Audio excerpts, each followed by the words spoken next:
200 meters, how deep do you think they will be? The 𝙲𝚘𝚙𝚎 has an altitude of 1,000 meters from Merman Island to the surface, plus its height exceeds the red line.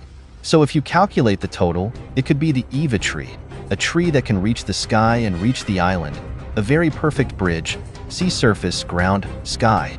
The amazing connection of three ancient weapons with the name, Pluton, Poseidon, and Uranus. More specifically, they are said by Vegapunk to be man-made. That means Poseidon cannot be the voice of the sea by the mermaid Shirahoshi, but is also something else. One Piece Chapter 11:15 has provided viewers with very interesting offers related to the 𝚤𝚙𝚙𝚎. But through every line of Vegapunk, if we study more closely, we will see that it is not only a story but also has a connection to the future when this war has not ended. That is the reason why the world government always tries to find ways to hide the revealed history. Anyone who finds and knows how to use the ancient weapon will be a huge disaster for the justice side. 𝙬𝚘𝚙𝚎 believes, justice only belongs to the strong and whoever wins has the right to decide justice. The then temporary 20-nation alliance won against Joy Boy. Thus, they became justice for 800 years. In this video we will go deeper together, because a lot of data I have found for the details that author Oda added around Vegapunk's speech. Now I think my brothers should make a cup of coffee. Let's sit down here and sip and absorb the data I provide. Don't forget to like this video and share it widely, guys. Thank you all for taking your valuable time to watch Hippo TV's videos. And now let's go. In Chapter 11:14, Vegapunk's story begins with Joy Boy being born from a prosperous kingdom, also known as the Ancient Kingdom, a kingdom with advanced scientific technology far beyond all time. If we compare the entire history, only the Void Century is the period of the strongest development in human history in terms of science. Joy Boy was born there. This character can live for at least 100 years until he carries out his historic mission, becoming the star of that story. What makes me suspicious is related to Joy Boy's age. Is he a normal human being or a giant? By Chapter 11:15, you can see Joy Boy appearing under a dark shadow, and this character is no bigger than someone wearing a crown. In other words, it was an alliance of 20 kings of that period. The shapes of these 20 kings are quite similar to the shapes of beasts, like 𝙬𝚘𝚎𝚑𝚝 transforms, but the size is quite different. For now, I don't have enough data to confirm what race Joy Boy is, but one thing is for sure, Joy Boy is not a giant through shadow fighting in Chapter 11:15. Joy Boy has the same elasticity power as Elbaf's god Nika. Vegapunk also refers to Luffy's white Gear 5 as this god. Surely Joy Boy's Gear 5 is white but cannot be converted to red or yellow, like the sun god that viewers often predict. That means Gear 6 is very unlikely to appear for Luffy. At most, it will be a variant of Gear 5 with some more powerful technique. Vegapunk calls Joy Boy a pirate. In the historical context at that time, he was opposed by 20 kings allied together. But history is an upside-down black and white story. It is impossible to distinguish what is real and what is fake. So Vegapunk said that he could not say which side was good and which side was bad. This is true to the concept of justice that 𝙬𝚘𝚙𝚎 identifies. Joy Boy and his allies tell a historical story that, if you think it right, makes the government evil. But Joy Boy's ideals are not necessarily good. Vegapunk added, the Battle of Ancient Weapons is what caused the sea level to rise 200 meters. Joy Boy has a close relationship with ancient weapons. Looking at this aspect, who do you think is the one who created the phenomenon of rising sea levels submerging the whole world? Even those who watch One Piece, at first they always think that pirates are evil and cruel people, but when they witness Luffy's journey, they think, pirates are also good people, and they idolize them. Pirate. It's just a small part, but it has a huge impact on fans' thoughts. It's a paradox that pirates are good people. However, in One Piece, justice belongs only to the strong. Winners are allowed to write their own history.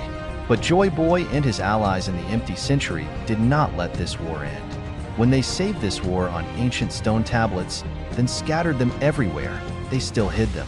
Ancient weapons such as Pluton and Wano did not open the island until the fateful day occurred. So, if speaking in Vegapunk's words, the war of the 𝚤𝚙𝚎𝚑 has not ended, but it has continued until the present. And the government is not the ultimate winner. They are not allowed to write their own historical story. Yet it is written that 20 kings gathered together from ancient times to create the world of today.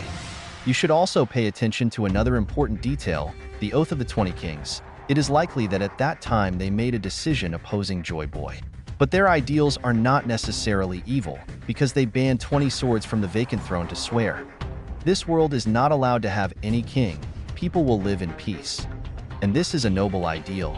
I greatly appreciate the fact that they unanimously made the decision, including the queen, Nefertari-Lily, who belonged to the D family and was also one of the people who defeated Joy Boy at that time. But in the end, we realized the truth that Emu is a traitor to other kings. He did not forbid the oath from the sword, but used dirty tricks to make himself king of the world. He also used the ultimate power of the 𝚤𝚏 fruit to become immortal for hundreds of years. And clearly in chapter 11:15 we are provided by Vegapunk that Joy Boy is not necessarily good and the current government is not necessarily bad. They are just opposites of each other and come into conflict. And this war is like the debate between Shanks and Buggy. Is the South Pole or the North Pole colder? The truth is that Antarctica is colder. The truth is that Antarctica is colder. But from the perspective of someone who has never been to the North and South Poles, what we know is the research and publications of others. It's like we are shown a story that is not what we experienced and believe it to be true. But what if there was a colder place in the Arctic that researchers at that time couldn't find? Because the climate in each place is different. The large area has a completely different climate distribution. So we still have the right to be skeptical, right? Even though we believe that the Earth is spherical, in reality the Earth is not that round but has a very strange, distorted shape. So what we know through taking notes is only a part of other people's experiences. But when we go out to another experience, we will see that that view is not correct. This is generally called a contradiction. That is the nature of the world, an inevitable reason for conflict. From all this data, I believe that, with the ability of a scientist, Dr. Vegapunk did not rush to draw conclusions about the War of the 𝚤𝚙, which side is good and which side is bad. For One Piece viewers, we always firmly affirm that Joy Boy and his allies are good people, while the current world government and evil people are evil. Will author Oda make you laugh because your thoughts are completely contrary to what One Piece wants to express? My analysis is intended to imply that. Do not assert that any faction's ideology in the 𝚤𝚙 is good or bad, as Vegapunk himself revealed. Anywhere, justice is distorted according to your own perspective. The next issue that we need to pay attention to is related to ancient weapons. Vegapunk asserts that based on his research in meteorology, geology, ecology, and atmospheric biology, there has been no cumulative rise in sea levels of 2 meters. That is, this incident was not caused by a natural disaster, but was caused by historical battles, by human weapons. What is capable of doing this is the ancient weapons that still exist today, and they were created by humans to use in that fateful war. From this detail, you can also confirm that the ancient weapons were 3 battleships, not carrying the will or ability of the spirit. Many years ago when we started watching One Piece, we heard about Pluton in Alabasta. It was considered a warship created by the top shipbuilders at Water 7.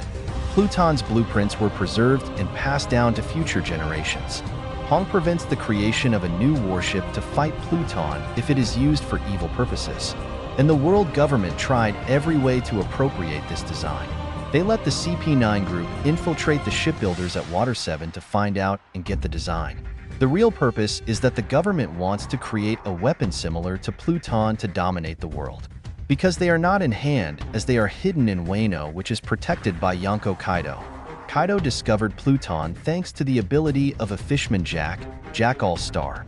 According to Lord Kazuki, that's why they blatantly used ancient weapons in collaboration with Big Mom to shake the entire world. This means that the ancient weapon is not under the control of anyone. Anyone can own them for themselves. To create an unimaginable war while for so long, we have always thought that Momonosuke can control Pluton. Now I feel like this way of thinking is quite limited. In fact, Momo became the general of Wano and Pluton was located deep in the heart of ancient Wano. So of course he was the one who owned it. As for Momo, she can only communicate with Zenesha through the universal voice. Zenesha plays the role of the animal that destroys the waterfall to bring Wano back to the way it was before, with the entire area of this island 3 times the size of the present, and when it is released, 𝚬𝚘 will officially be brought and used under control. By Momonosuke, Vegapunk said it is a technological weapon that of course cannot be controlled through anyone's spirit and will.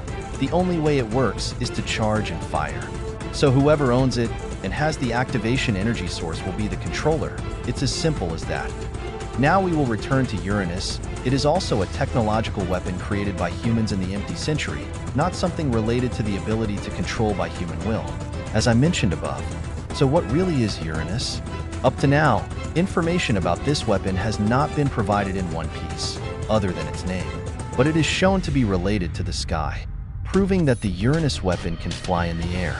Recently, we saw a very important event for the whole world, precisely the 𝚬𝚙𝚒𝚑𝚝 incident. This island was bombarded with destructive energy pellets by something giant in the sky.